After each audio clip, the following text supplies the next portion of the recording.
Marcos Pineda Godoy y su perspectiva electoral. Buenos días.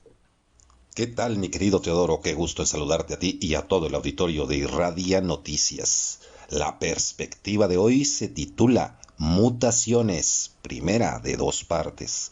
Los políticos son como los virus. Aparecen de repente, comienzan a causar daño, se extienden y mutan.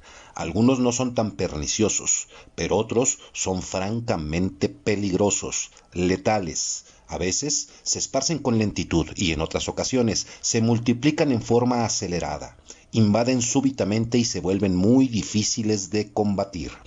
En continua mutación suele sobrevenir una variante tras otra que la supera en virulencia y patogenicidad. La virulencia, es la capacidad del microorganismo de producir una enfermedad, de contagiar. La otra, la patogenicidad, es el potencial de causar daño al organismo huésped del virus, al cuerpo en el que se aloja. En política, el virus es el político, ya bien corrupto, mentiroso, demagogo, populista, hipócrita, megalómano y sus diferentes combinaciones. Digamos, sus variantes, pues. Y los organismos huéspedes son los pueblos, las ciudades, las alcaldías, los estados o las naciones.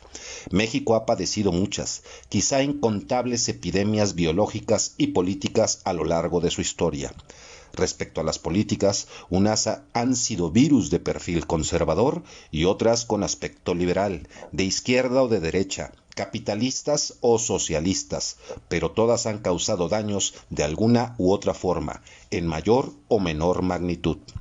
Así como para los virus biológicos, el ser humano ha desarrollado vacunas y tratamientos para protegerse y combatirlos, también las sociedades generaron vacunas y tratamientos específicos contra ese tipo de políticos.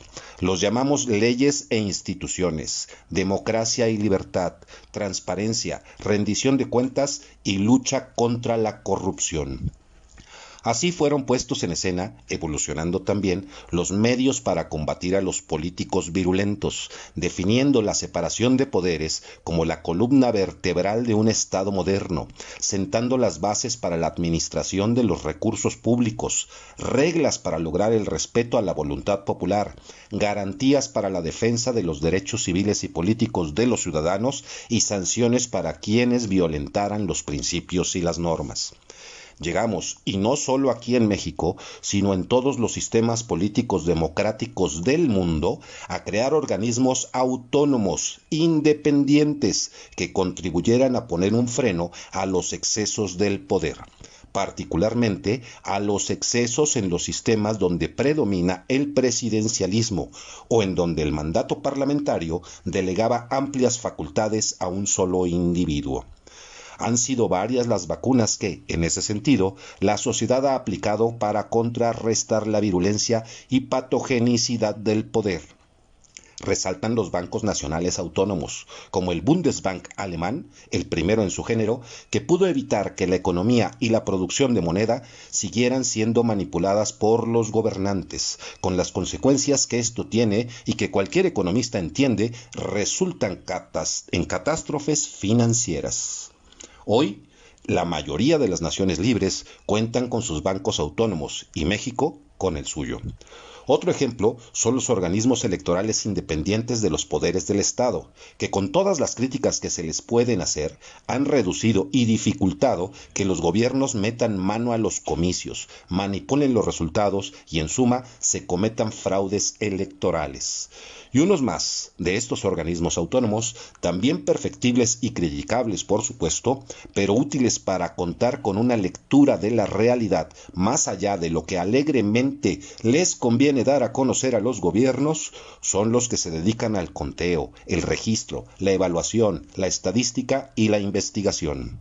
En México tenemos entre ellos al INEGI, el Coneval, el INAI y las fiscalías que hace poco han comenzado a estrenar, comprender y ejercer su autonomía. Pero estos virus políticos siguen mutando y acechan a todas estas vacunas. Mañana hablaremos de ello. Mientras tanto, y para iniciados, los reportes de fallecimientos por COVID-19 que ha dado la Secretaría de Salud, responsabilidad de su titular Jorge Alcocer, son muy inferiores a las reales. El INEGI dio a conocer que suman 43% más de lo que nos dijeron y ya son más de 300,000 víctimas mortales en la realidad desde que la pandemia llegó a México. 5 veces más del escenario catastrófico del que nos habló el desacreditado Cantinflas de la epidemiología mexicana, Hugo López-Gatell. En tanto, ojo, Marco Antonio Cantú Cuevas, secretario de Salud, trasciende por denuncias de los trabajadores del sector que en Morelos la situación de COVID es mucho peor de lo que reconocen las autoridades. Que tengan todas y todos un excelente día, mi querido Teodoro, y no se olviden que la información es poder.